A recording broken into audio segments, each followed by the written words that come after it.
In the IRS targeting scandal, congressional investigators have just released emails from former IRS official Lois Lerner that show a definite political bias against Republicans.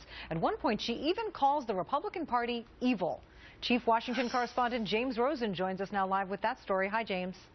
Patty Ann, good morning. These new revelations from Lois Lerner's seemingly inexhaustible archive of emails go mostly to motive, not to deed, but these are nonetheless stark documents. Their author unmistakably a person of strong opinions and self-evident strong dislike of conservatives. Lerner, you will recall, was the director of the Exempt Organizations Division of the IRS, participating in the review process for applications for tax-exempt status. And it was Lerner who famously planted a question at a conference, which she then answered by disclosing that conservative and Tea Party groups had been unfairly scrutinized by the Internal Revenue Service for delays and denials of such applications.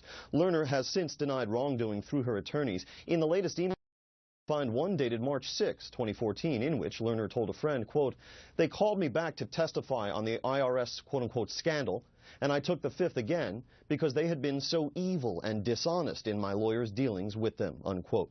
Lerner also called by far the worst thing that has ever happened to this country the Supreme Court ruling in Citizens v. United, in which the court led by conservative justices held it unconstitutional for the government to restrict political expenditures by nonprofit corporations.